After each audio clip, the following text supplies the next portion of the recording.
নাসরিন, এটা তুই কি করছিস? কেন আমার মেয়েকে বাঁচাতে যাচ্ছিস না মারতে যাচ্ছিস? একবার ভেবে দেখ তো, যে বাপ তার সন্তানকে শুধুমাত্র মেয়ে বলে এরকম নৃশংসভাবে মারতে চাই, তাহলে ভাব তুই ওকে আবার ফিরিয়ে নিয়ে গেলে যে ওকে মারবে না তার কি বিশ্বাস আছে? কথাটা তো ভুল নয়, আমি তো এটা ভাবিনি। তাহলে এখন আমি কি করব?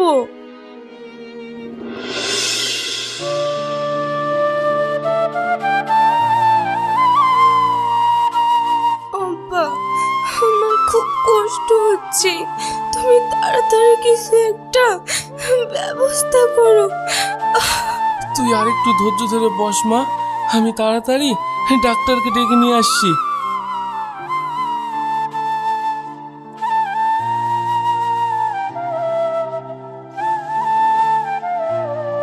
এই যে ডাক্তার বাবু, এই যে।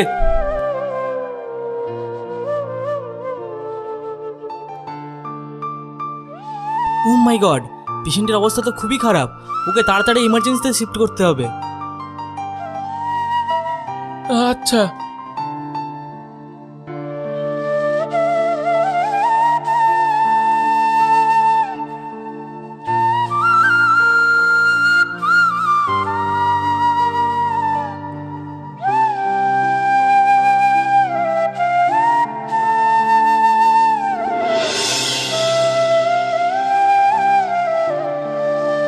চিন্তার কোনো কারণ নেই, অপারেশন সাকসেসফুল, আপনার মেয়ের কন্যা সন্তান হয়েছে।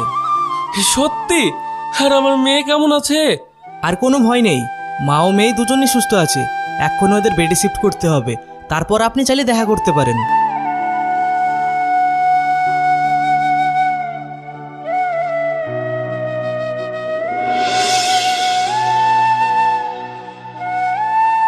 কি রে মা, এখন শরীর ঠিক আছে তো? হ্যাঁ আব্বা, আমি এখন ভালোই আছি। আব্বা, তোমার জামাই আসেনি? না, আসেনি। আমি সুরজকে ফোন করেছিলাম, যখন ও শুনলো যে ওর কন্যা সন্তান হয়েছে তখনই ও বলল যে ও আর আসবে না, আর নাকি ও মেয়ের মুখটাও দেখতে চায় না। আমি ঠিকই এই ভয়টাই পাচ্ছিলাম, এবার কি হবে? তুই একদম ভয় পাস না মা, আমি আছি তো। আমি ঠিক জামাইকে বুঝিয়ে বলবো, তাহলে দেখবি ও ঠিক বুঝবে।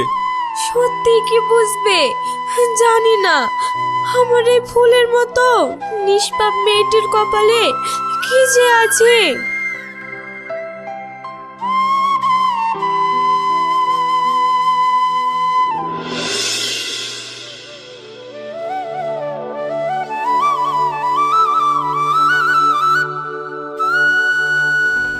দাঁড়াও এখানে, আর এক পা বাড়াবে না। এটা তুমি কি বলছো? হ্যাঁ, আমি ঠিক বলছি, এই বাড়িতে কন্যা সন্তানের কোনো জায়গা নেই। এটা তুমি কি বলছো? আর তাছাড়াও কন্যা সন্তান হলেই বা কি, এটা তো তোমারই সন্তান। আমার হলেই বা? আমি তো তোমাকে আগেই বলেছি যে আমার শুধু পুত্র সন্তান চাই। যেটা হবার হয়ে গেছে, দয়া করে তুমি আর ওর থেকে মুখ ফিরিয়ে থেকো না। আমি তোমাদের আর কোনো কথা শুনতেই চাই না। এই মুহূর্তেই তোমরা এই মেয়ে নিয়ে এই বাড়ি থেকে বেরিয়ে যাও। তুমি এবারকার মতো আমার মেয়েকে ক্ষমা করে দাও। পা ছাড়েন, এর কোনো ক্ষমা হয় না। ভাগ্নে, এত মাথা খারাপ করলে হবে না, যা করতে হবে ঠান্ডা মাথায়, না হলে বিপরীত হয়ে যেতে পারে। তাই বলছি এখন ভিতরে ঢুকতে দাও, যা করার আমি আর তুমি রাতের অন্ধকারে করব। আগে কিছুদিন যাক। তুমি ঠিক বলছো তো মামা? পরে আবার এসব বোঝা আমাকে বয়ে নিয়ে বেড়াতে হবে না তো? আরে না ভাগ্নে, না। বেশ, তোমরা ভিতরে আসো, কিন্তু একটা কথা, ওই মেয়েকে কোনোদিন আমার সামনে নিয়ে আসবে না।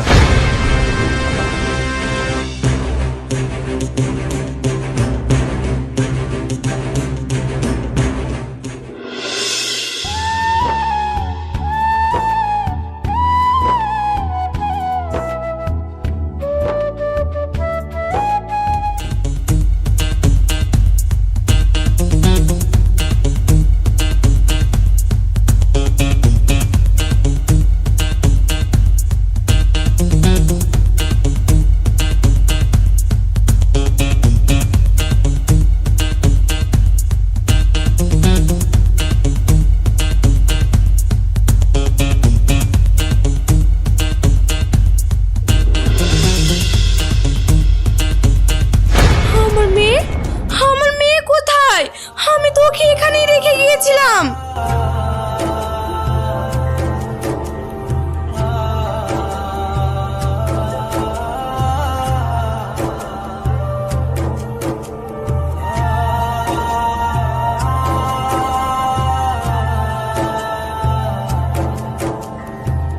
এটা এটা তো আমার মেয়ে, এখানে কি করে এলো?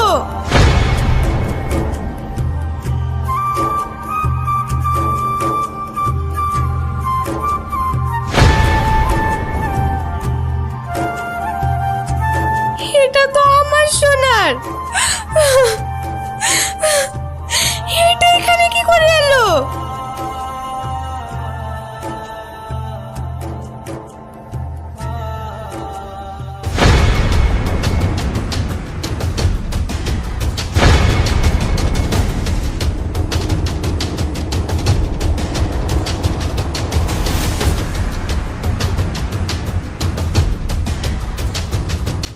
এবার কি করবো মামা?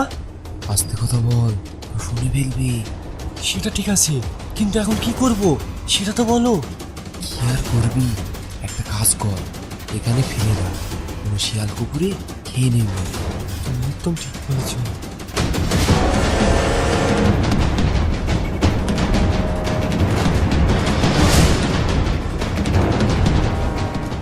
এবার এখানেই থাক, কিছুক্ষণের মধ্যেই তোর খবর হয়ে যাবে। মেয়ে হয়ে জন্মেছিলিস না পৃথিবীতে, এবার দেখ মেয়ে হয়ে জন্মানোর পাপ। এবার এখান থেকে চল ভাগ্নে, এখানে আর বেশিক্ষণ থাকা যাবে না, কেউ দেখে ফেললে বিপদ হয়ে যাবে। ঠিক বলেছো, চলো চলো।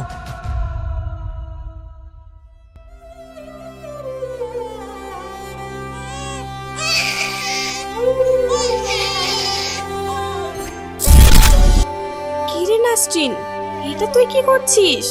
কেন আমার মেয়েকে বাঁচাতে যাচ্ছিস না মারতে যাচ্ছিস? একবার ভেবে দেখ তো, যে বাপ তার সন্তানকে শুধুমাত্র মেয়ে বলে এরকম নৃশংসভাবে মারতে চাই, তাহলে ভাব তুই ওকে আবার ফিরিয়ে নিয়ে গেলে যে ওকে মারবে না তার কি বিশ্বাস আছে? কথাটা তো ভুল নয়, আমি তো এটা ভাবিনি। তাহলে এখন আমি কি করব? না রে না, আমি তো পারি না, কে সামলায় আমায় এই অবস্থায়। না রে না, আমি তো পারি না, কে সামলায় আমায় এই অবস্থায়। কান্নার আওয়াজ, এটা তো একটা বাচ্চার কান্না, কিন্তু আশেপাশে তো কাউকে দেখতে পাচ্ছি না।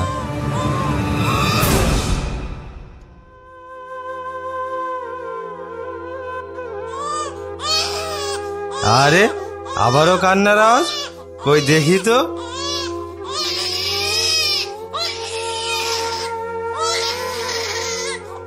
নিশ্চয় হয়তো কেউ রেখে আশেপাশে গিয়েছে। কাজটাকে আমি ঠিক করছি? মনে হচ্ছে আশেপাশে কেউ নাই। তোকে যদি এই অবস্থায় রেখে যায় তাহলে উপরওয়ালা আমার উপর রেগে যাবে, আর রেগে গেলে আমাকে যদি আর মদের বোতলই না দেয়, তার থেকে ভালো চল তোকে আমার সাথে নিয়ে যাই। আর কিছু পারিস আর না পারিস, বড় হয়ে পপির মতো কাজ করে আমাকে মদের বোতল তো কিনে দিতে পারবি।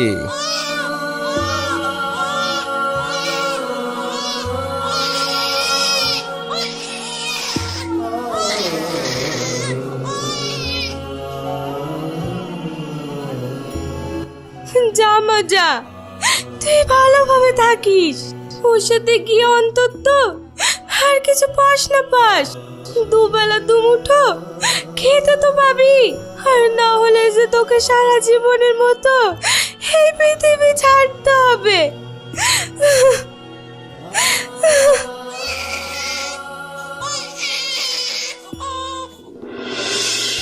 নাসরিন, নাসরিন, কি হলো? বাড়িতে ঢুকতে না ঢুকতেই এত চিৎকার কিসের? চিৎকার কিসের? কেন, তোমার সেই গুণধর ছেলে কোথায়? তাকে যে এত করে বললাম আজ কোম্পানিতে একটা বিশেষ মিটিং আছে, সে যেন ওখানে যায়, আর না গিয়ে সে কোনাটায় আছে। তোমার গুণধর ছেলে? আমার ছেলে বলো তোমার ছেলে। আর তাছাড়াও তোমার ছেলে কোথায় আছে না আছে সেটা আমার থেকে ভালো তো তুমি জানবে।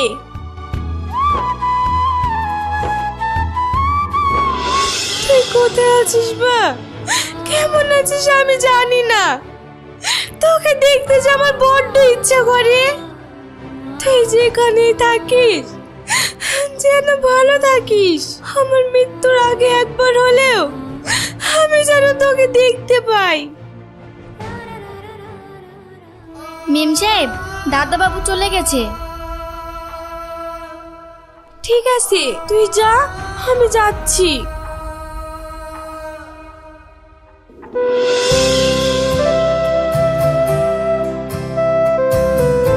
পপি, আমি তোকে যা বলেছি তা সব তোর মনে আছে তো? হ্যাঁ মেম সাহেব, তার মনে থাকবে না? আজ 15 বছর ধরে এই বাড়িতে কাজ করি, আর প্রতি বছর এই দিনটাই আপনি কারণ মঙ্গলের জন্য কোথাও যান। এইসব কি ভোলার কথা?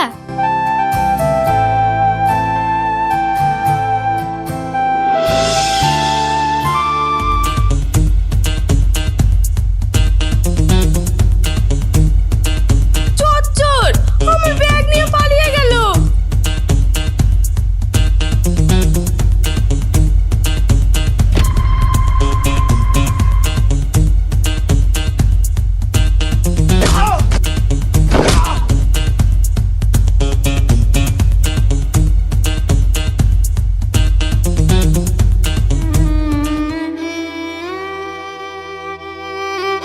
এই নিন আপনার ব্যাগ। সত্যি মা, তোমাকে যে কি বলে ধন্যবাদ জানাবো। তার কোনো দরকার নেই, আর তাছাড়াও এটা আমার ডিউটির মধ্যেই পড়ে। ডিউটি মানে? মানে আমি একজন পুলিশ অফিসার, আর এসব চোর ডাকাতদের ধরাই আমার কাজ। আমার তাই নাকি? বেশ ভালো তো। তাহলে দেখেছো, আজকাল শুধু ছেলেরাই নয় মেয়েরাও পারে, তার প্রমাণ হয়ে গেল। আপনি ঠিক বলেছেন, এখন সমাজ অনেক উন্নতি হয়েছে। এখনকার দিনে ছেলে মেয়ের কোনো ভেদাভেদ নেই। আর এত কিছুর পরেও যারা আজও ছেলে মেয়ের পার্থক্য বিচার করে, তারা শুধুমাত্র মানুষ রূপে কতগুলি এই সমাজে জানোয়ার, তাছাড়া আর কিছুই না। তুমি ঠিকই বলেছো মা। বেশ, তাহলে আমি এখন আসি। বলছিলাম আর একটু সামনে গেলেই আমার বাড়ি। চলো মা, একটু চা পানি খেয়ে আসবে। না না, আজ আর যাব না, অন্য একদিন সময় পেলে অবশ্যই যাব।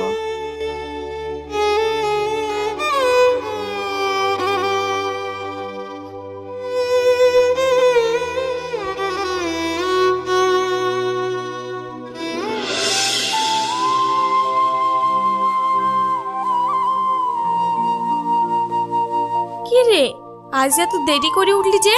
আসলে কাল রাতে আমার ঘুমাতে লেট হয়ে গেছিল তো, তাই। বেশ, এবার খেয়ে নে। আচ্ছা সুফিয়ান, তুই আর কতদিন এভাবে চলবি? এখন তুই বড় হয়েছিস, এখন তো ভালো মন্দের ব্যাপারে যথেষ্ট জ্ঞান হয়েছে। তাই বলছি, ওইসব খোরদের সাথে মিশে ফুর্তি করে বেড়াস না। ফুর্তি করবো না তো এই বয়সে কি করব? কি করব মানে? আমাদের এত বড় একটা ব্যবসা আছে, সে ব্যবসাটাকে সামলাবি। ওইসব আমাদের আর হবে না। তুমি বরং তোমার ব্যবসা সয় সম্পত্তি কোনো গরিব মানুষদের দান করে দাও। এটা তুই কি বলছিস? হ্যাঁ মা, ঠিকই বলছি। আর যাই হোক, দিন রাত কানে কাছে ওর ঘ্যান জ্ঞান তো শুনতে হবে না। শুনলে তোমার ছেলে কথা শুনলে? আমার এই সমস্ত কিছু যদি কোনো গরিব মানুষদের দিয়ে দেবো, তাহলে আবার পুত্র সন্তান জন্ম দিয়েছে কিসের জন্য? সেটা সবার থেকে ভালো তুমিই জানো। আমি তো জানি, আর তোমরাও জেনে রাখো, আমার বাপ দাদা তৈরি করে রেখে যাওয়া এই সম্পত্তি আগলে রাখার জন্য আমরা বংশ পরম্পরায় পুত্র সন্তান আশায় থাকি, আর সেই কারণে আমরা তোমাকে জন্ম দিয়েছি। ও এই ব্যাপার, তাহলে তুমিও শুনে রাখো। তুমি যদি এইসব ভেবে থাকো তাহলে এটা তোমার জন্য খুব বড় ভুল।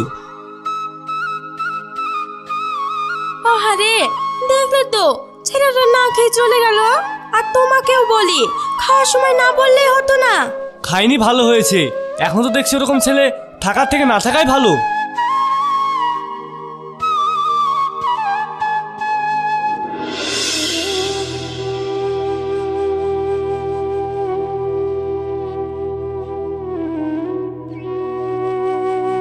এখানে এত ভিড় কেন? সামনে একটা অ্যাক্সিডেন্ট হয়েছে তো, তাই। অ্যাক্সিডেন্ট?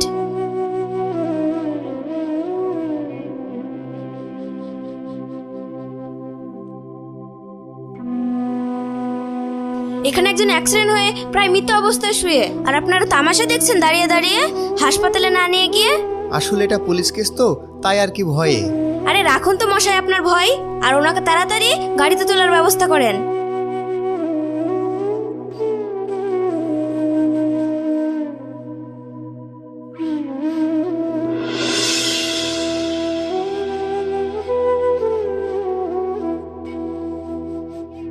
হে কি, তোমার এই অবস্থা কি করে হলো? ভয়ের কোনো কারণ নেই, আসলে রাস্তায় ওনার অ্যাক্সিডেন্ট হয়েছিল, তবে উনি এখন পুরোপুরিভাবে সুস্থ। তুমি? হ্যাঁ, আজ ওই তো আমাকে বাঁচিয়েছে। হে মা, তুমি ওখানে দাঁড়িয়ে কেন? ভিতরে এসো।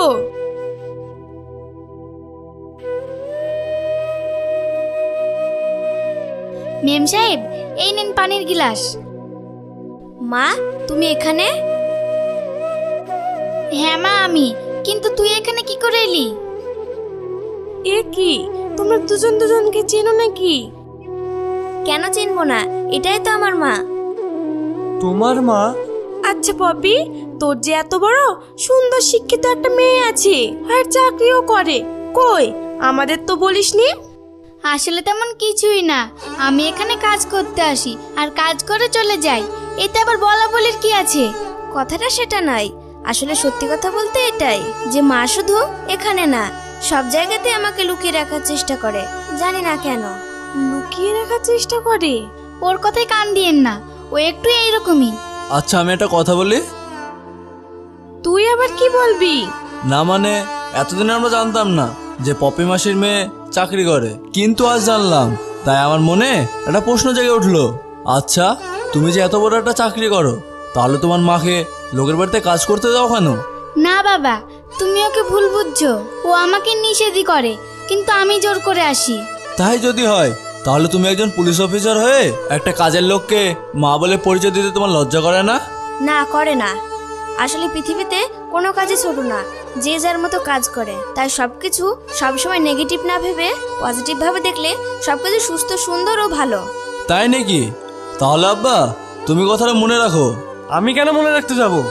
না, আসলে তুমি তো সবসময় আমি বেকার বলে সবার সামনে আমাকে পরিচয় দিতে লজ্জা পাও, তাই আর কি। ও যদি একটা পুলিশ অফিসার হয়ে একটা কাজের মেয়েকে মা বলে পরিচয় দিতে লজ্জা না পায়, তাহলে তুমি কেন আমাকে ছেলে বলে পরিচয় দিতে লজ্জা পাবে? তবে রে, জানি না আজ কেন আমার এই বাড়িটাকে এত হাসি খুশি লাগছে, মনে হচ্ছে কোনো হারিয়ে যাওয়া জিনিস আজ আমি ফিরে পেয়েছি।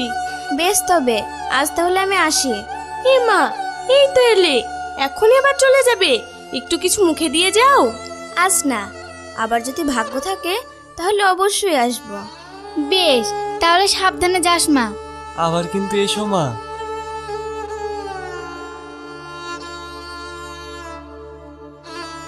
মেয়েটা ভারী মিষ্টি বলো।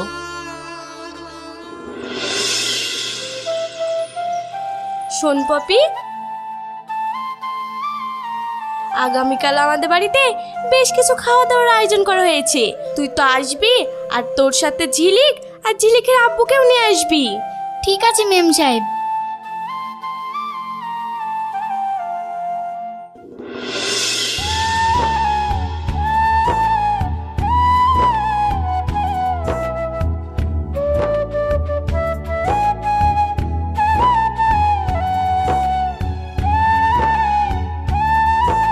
দাদু, তুমি চলে এসেছো?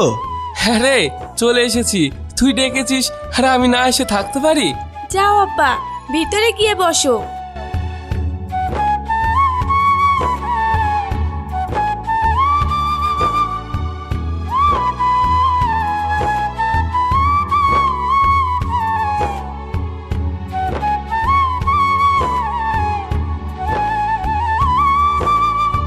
কিরে নাসরিন, আমি এসে থেকে দেখছি তুই অন্য মানুষকে, কোনো কিছু হয়েছে নাকি? কই না তো আব্বা, এমনি। ওখানে দাঁড়িয়ে কেন, এখানে আয়।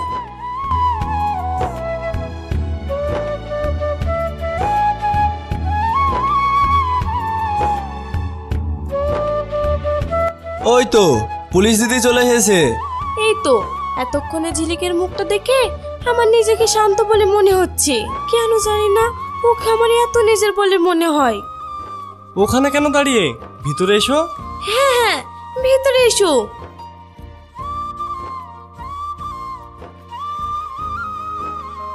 আচ্ছা ঝিলিক, তোমরা এসেছো, তোমাদের সাথে তোমার আব্বু আসেনি? হ্যাঁ এসেছে। আসলে বুঝতেই তো পারছেন, উনি তো আমার আর আপনার মতো স্বাভাবিক নয়, একজন অস্বাভাবিক মানুষ। আচ্ছা আচ্ছা। তুই এখানে দাঁড়া, আমি একটু রান্নাঘর থেকে আসছি। আব্বা, আমি তোমাকে ফোনে যার কথা বলেছিলাম এই সেই ঝিলিক। তাই নাকি? বাহ, ভারী সুন্দর দেখতে চোখগুলো, দেখে মনে হচ্ছে যেন বহুদিনের চেনা। ওই তো আব্বা চলে এসেছে।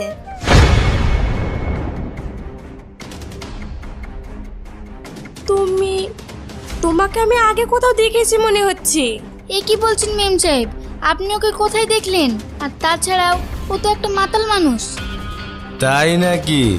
আপনি আমায় চেনেন বুঝি? তাহলে বলেন তো কোথায় দেখেছেন? হ্যাঁ মনে পড়েছে। তুমি কি পাগল হয়ে গেছো? কি এসব বলছো? না আমি পাগল হইনি, আমি যা বলছি ঠিক বলছি। আব্বা, আজ থেকে 20 বছর আগের ঘটনা, তোমার মনে আছে? 20 বছর আগের? হ্যাঁ, আজ থেকে 20 বছর আগে। তোমাকে বলেছিলাম না, তোমার জামাই আর আমার মামা শ্বশুর মিলে আমার নিষ্পাপ মেয়েটাকে মারার জন্য জঙ্গলে ফেলে রেখে এসেছিল। সেদিন উনি আমার মেয়েকে ওখান থেকে নিয়ে গিয়েছিল। সেই দিনের পর থেকে আমি ওনাকে অনেক খুঁজেছি, কিন্তু কোথাও খুঁজে পাইনি। এইসব তুমি কি বলছো? হ্যাঁ, আমি ঠিকই বলছি। তুমি হয়তো ভেবেছিলে আমি কিছুই জানি না, কিন্তু না, আমি সব জানতাম। আমি সব জানা সত্ত্বেও আমি দিনের পর দিন তোমার মতো একটা খারাপ মানুষের সাথে আজ 20 বছর কাটিয়েছি, শুধু এই বিশ্বাস নিয়ে যে একদিন আমি ঠিকই আমার মেয়ের দেখা পাবো। তার মানে তুমি সব কিছু জানতে, আর সেই জন্য আজ 20 বছর ধরে আমার সাথে ঠিক মতো কথা বলতে না? হ্যাঁ, তুমি ঠিকই বলেছো, কিন্তু তার আগে আমার এটা জানার দরকার যে আমার মেয়ে কোথায়। সেদিন তুমি আমার মেয়ে নিয়ে গেছিলে, বলো আমার মেয়ে কোথায়? আপনি এত উত্তেজিত হবেন না মেম সাহেব, আপনার মেয়ে কোথায় আমি বলছি। তুই জানিস পাপি আমার মেয়ে কোথায়? হ্যাঁ আমি জানি, সেই দিন রাতে আপনি যখন ওখান থেকে চলে যান, তারপর ওখান থেকে আপনার মেয়েকে নিয়ে আমার কাছে যায়।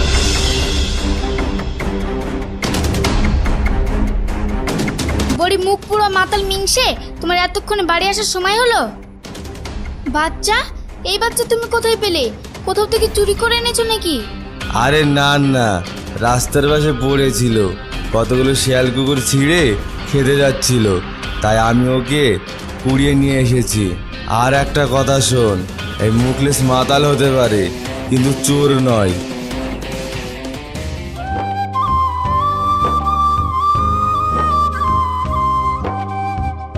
বাহ, কি সুন্দর বাচ্চাটা, ভারী মিষ্টি।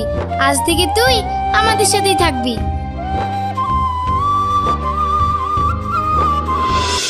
আর এইভাবেই আমরা ওকে আমাদের কাছে রেখে দিই, কিন্তু ও যে আপনাদের মেয়ে সেটা আমরা জানতাম না। পপি বোন আমার, হাত দেরি না করে তাড়াতাড়ি বল আমার মেয়ে কোথায়? এই সেই মেয়ে। তুই সত্যি বলছিস?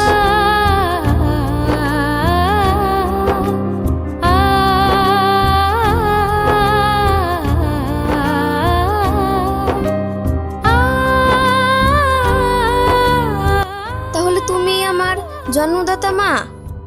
হ্যাঁ রে মা, আমি তো জন্মদাতা সেই অসহায় মা যে তার নিজের কন্যা সন্তানকে বাঁচানোর জন্য অন্যের হাতে তুলে দিয়ে এসেছিলাম। পারলে তুই আমাকে ক্ষমা করিস মা। ছি ছি, এটা তুমি কি বলছো? আর তাছাড়াও একজন মা যে তার মেয়েকে কোনো উপায়ে বাঁচাবে, এইটাই তো তার ধর্ম।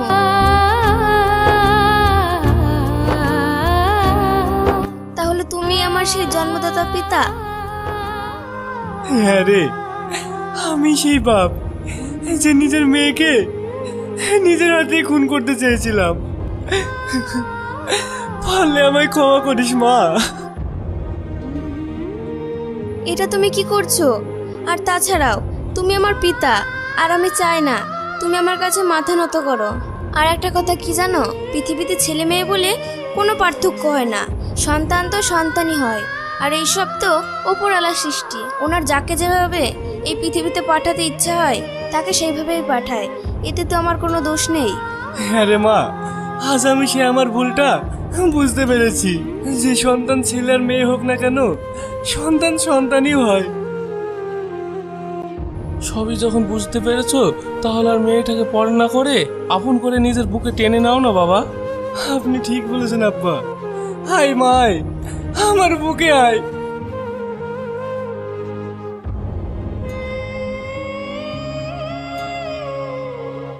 ব্যাস, তাহলে হয়ে গেল। আমি আমার হারিয়ে যাওয়া দিদিকে ফিরিয়ে পেলাম, তাও আবার পুলিশ। এবার থেকে যদি কেউ আমাকে কোনো কিছু বলে, বিশেষ করে কাজের জন্য, তাহলে তাকে সোজা লকাপে ভরে দেবো। কি বলো মা?